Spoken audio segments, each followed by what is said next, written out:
Allez, on se lance. Aujourd'hui, on décortique un sujet qui a l'air un peu technique, mais qui est en fait hyper stratégique pour toute entreprise qui fait de l'international. Les régimes douaniers au Maroc. On va voir ensemble comment la douane, qu'on voit souvent comme une contrainte, peut en fait devenir un véritable atout. C'est la question centrale, finalement. La douane, est-ce que c'est juste une pile de paperasse et de taxes à payer, un mal nécessaire? Ou est-ce que ça peut être une opportunité pour optimiser les coûts, fluidifier sa logistique et même être plus compétitif? La réponse, vous allez le voir, elle est dans la maîtrise des régimes douaniers. Faut être honnête, pour beaucoup d'entreprises, le passage en douane, c'est synonyme de maux de tête. Des coûts qui n'étaient pas prévus, des livraisons en retard, des formulaires interminables. Bref, c'est une étape qu'on redoute souvent. Et ces problèmes, ils sont bien réels. On parle de frais qui s'ajoutent et qui plombent le budget, de marchandises bloquées au port qui peuvent paralyser toute une chaîne de production, sans parler de la complexité des lois qui peut vite mener à des erreurs qui coûtent cher. C'est tout ça qui donne à la douane sa réputation d'obstacle. Ok, on a posé le problème. Mais alors, comment on fait pour transformer ce casse-tête en avantage? Eh bien, la clé, la voilà. Il faut comprendre et savoir jongler avec les différents régimes douaniers. C'est vraiment ça le secret pour déverrouiller toute l'efficacité du système. Pour le dire simplement, un régime douanier, c'est un ensemble de règles du jeu. Ces règles déterminent le sort d'une marchandise quand elle passe une frontière. Au Maroc, c'est l'ADI, l'administration des douanes, qui fixe ce cadre. Chaque régime a un but bien précis, avec des conditions différentes. C'est un peu comme choisir le bon itinéraire sur un GPS. Le régime choisi va déterminer la vitesse, le coût et l'efficacité du trajet de la marchandise.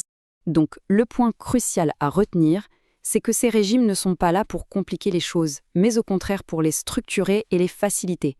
Ils permettent de savoir exactement combien on doit payer et surtout quand.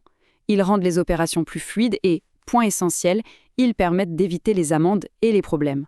En gros, c'est un gain de temps, d'argent et de tranquillité d'esprit. Bon, à cette théorie, passons aux choses concrètes. On peut imaginer les 6 principaux régimes comme une boîte à outils. Et dans cette boîte, chaque outil a une fonction bien spécifique, pensée pour un besoin précis de l'entreprise. Là, on a un exemple parfait de décision stratégique. Le régime classique, c'est la voie directe. La marchandise arrive, on paye les taxes, elle est libérée. C'est simple, efficace pour des ventes rapides. Mais alors, le régime d'entrepôt, ça, c'est un coup de génie pour la gestion de trésorerie. On peut importer, stocker ses produits sans payer de taxes et on ne les paie qu'au fur et à mesure des ventes sur le marché local. Ça offre une souplesse incroyable. Le régime de transit, c'est un autre outil super puissant. Imaginez, une marchandise débarque au port de Tanger, mais sa destination finale, c'est une usine près de Casablanca. Eh bien, grâce au transit, cette marchandise peut traverser le pays sous contrôle de la douane, sans payer les taxes à Tanger. Tout sera réglé à l'arrivée, à Casablanca. Ça simplifie énormément les choses au premier point d'entrée. Prenons un exemple très parlant. Une entreprise étrangère veut venir exposer ses machines sur un salon au Maroc. Est-ce qu'elle va payer la totalité des droits d'importation pour un événement qui dure 3 jours? Bien sûr que non. Le régime temporaire est la solution parfaite pour ça. La machine entre, elle fait son show et elle repart. Tout ça avec un impact fiscal quasi nul. Et ça s'applique donc aux foires et aux salons, mais aussi à des chantiers temporaires ou même à du matériel qu'on envoie au Maroc pour être réparé ou modifié avant de repartir. L'idée de base, c'est que la marchandise n'est pas censée rester dans le pays. Attention à ne pas confondre avec le régime temporaire. Le régime de réexportation est un peu différent. Ici, il arrive qu'on paye les taxes à l'importation, mais ce régime permet de se les faire rembourser si, finalement, la marchandise est renvoyée à l'étranger. La grosse différence, c'est qu'avec le régime temporaire, on évite le paiement, alors qu'ici, on peut récupérer un paiement déjà fait. C'est crucial pour optimiser les flux logistiques internationaux. Et enfin, le dernier gros outil de notre boîte, qui est un cas un peu spécial, les zones franches.